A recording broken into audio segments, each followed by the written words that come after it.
Hi guys, welcome to How to Library. Today I'm going to show you how to change your gender on Pinterest.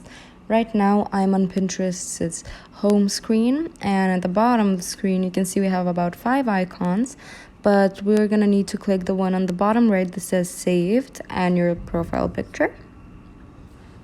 So that will bring us here, and then on the top right corner we have a 3 dots icon. We're going to click on that.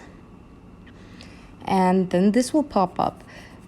We have settings and copy profile link. We're gonna have to click on settings, and we have a couple of choices here, but we're gonna need to click on personal information. That's right under public profile.